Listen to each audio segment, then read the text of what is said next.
Le soleil, le foyer de tendresse et de vie, verse l'amour brûlant à la terre ravie. Et quand on est couché sur la vallée, on sent que la terre est nubile et déborde de sang, que son immense sein, soulevé par une âme, est d'amour comme Dieu, de chair comme la femme, et qu'il renferme, gros de sève et de rayons, le grand fourmillement de tous les embryons. Et tout croît, et tout monte, ô Vénus, ô déesse. Je regrette les temps de l'antique jeunesse, des satyres lascifs, des faunes animaux, Dieu qui mordait d'amour l'écorce des rameaux, et dans les nénuphars baisait la nymphe blonde. Je regrette les temps où la sève du monde, l'eau du fleuve, le sang rose des arbres verts dans les veines de Pan mettait un univers, où le sol palpitait, vert, sous ses pieds de chèvre, où, baisant mollement le clair syrinx, sa lèvre modulait sous le ciel le grand hymne d'amour, où, debout sur la plaine, il entendait autour répondre à son appel la nature vivante, où les arbres muets berçant l'oiseau qui chante, la terre berçant l'homme, et tout l'océan bleu, et tous les animaux aimés, aimaient en Dieu. Je regrette les temps de la grande Cybèle qu'on disait parcourir, gigantesquement belle, sur son grand char d'airain, les splendides cités. Son double sein versait dans les immensités le pur ruissellement de la vie infinie. L'homme suçait, heureux, sa mamelle bénie, comme un petit enfant jouant sur ses genoux. Parce qu'il était fort, l'homme était chaste et doux. Misère.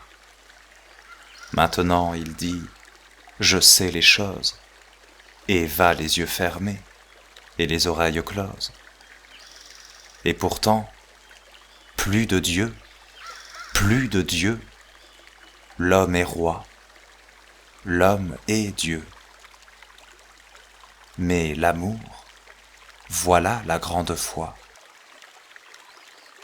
Oh, si l'homme puisait encore à ta mamelle, grande mère des dieux et des hommes, si belle, s'il n'avait pas laissé l'immortelle Astarté qui, jadis, émergeant dans l'immense clarté des flots bleus, fleur de chair que la vague parfume, montra son nombril rose où vint neiger l'écume, et fit chanter, déesse aux grands yeux noirs vainqueurs, le rossignol au bois et l'amour dans les cœurs.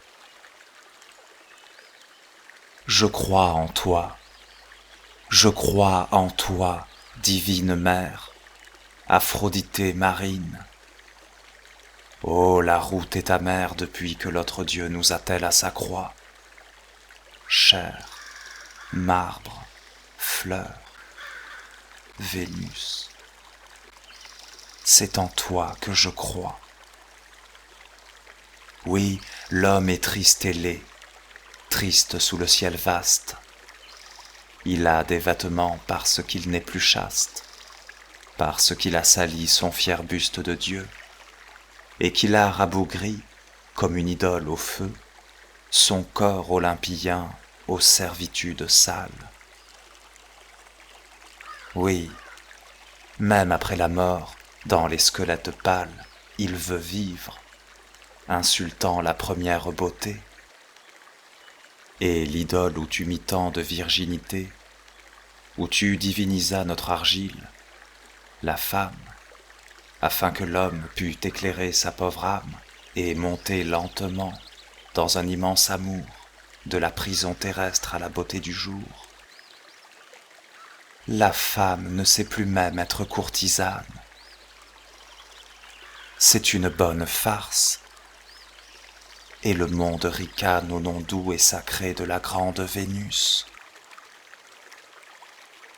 Si les temps revenaient, les temps qui sont venus, car l'homme a fini, l'homme a joué tous les rôles. Au grand jour, fatigué de briser des idoles, il ressuscitera, libre de tous ses dieux. Et comme il est du ciel, il scrutera les cieux. L'idéal, la pensée invincible, éternelle, tout le Dieu qui vit sous son argile charnelle, montera, montera, brûlera sous son front. Et quand tu le verras sonder tout l'horizon, contempteur de vieux jougs, libre de toute crainte, tu viendras lui donner la rédemption sainte, splendide, radieuse, au sein des grandes mers, tu surgiras, jetant sur le vaste univers l'amour infini, dans un infini sourire. Le monde vibrera comme une immense lyre, dans le frémissement d'un immense baiser. Le monde a soif d'amour, tu viendras l'apaiser. Oh, l'homme a relevé sa tête libre et fière, et le rayon soudain de la beauté première fait palpiter le Dieu dans l'autel de la chair. Heureux du bien présent, pâle du mal souffert, l'homme veut tout sonder et savoir. La pensée la cavale longtemps, si longtemps oppressée, s'élance de son front. Elle saura pourquoi. Qu'elle bondisse libre, et l'homme aura la foi. Pourquoi l'azur muet et l'espace insondable? Pourquoi les astres d'or fourmillant comme un sable? Si l'on montait toujours, que verrait-on là-haut? Un pasteur mène-t-il cet immense troupeau de mondes cheminant dans l'horreur de l'espace? Et tous ces mondes-là, que les terres vastes embrassent, vibrent-ils aux accents d'une éternelle voix? Et l'homme peut-il voir? Peut-il dire « je crois » ?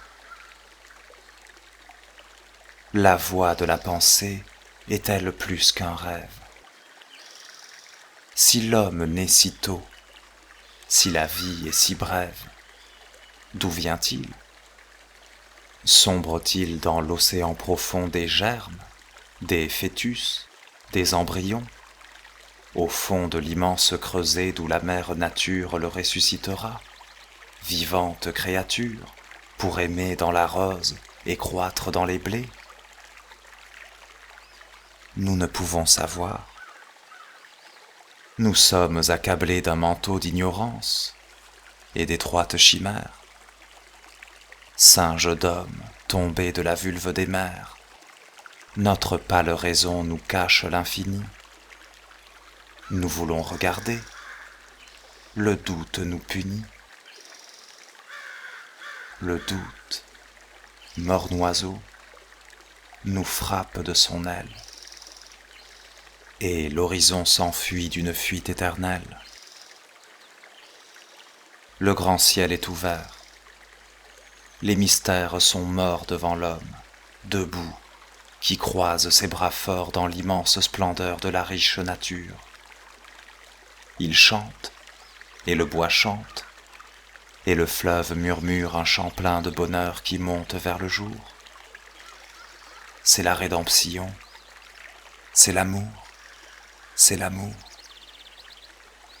Ô splendeur de la chair, ô splendeur idéale, ô renouveau d'amour, aurore triomphale, où, courbant à leurs pieds les dieux et les héros, Callipyge la blanche et le petit Eros effleureront, couverts de la neige des roses, les femmes et les fleurs, sous leurs beaux pieds écloses. Ô grande Ariadné, qui jette tes sanglots sur la rive, en voyant fuir là-bas sur les flots, blanche sous le soleil, la voile de Thésée. Ô douce Vierge enfant qu'une nuit a brisée, tais-toi. Sur son char d'or brodé de noirs raisins, Lysios, promené dans les champs phrygiens par les tigres lascifs et les panthères rousses, le long des fleuves bleus rougit les sombres mousses. Zeus, taureau, sur son cou berce comme une enfant le corps nu d'Europée, qui jette son bras blanc au cou nerveux du dieu frissonnant dans la vague. Il tourne lentement vers elle son œil vague. Elle laisse traîner sa pâle joue en fleurs au front de Zeus. Ses yeux sont fermés. Elle meurt dans un divin baiser, et le flot qui murmure de son écume d'or fleurit sa chevelure. Entre le laurier rose et le lotus jaseur glisse amoureusement le grand cygne rêveur, embrassant la Léda des blancheurs de son aile. Et tandis que Cypris passe, étrangement belle, et cambrant les rondeurs splendides de ses reins, étale fièrement l'or de ses larges seins, et son ventre neigeux brodé de mousse noire. Héraclès, le dompteur, qui, comme d'une gloire, fort, ceint son vaste corps de la peau du lion, s'avance, front terrible et doux, à l'horizon.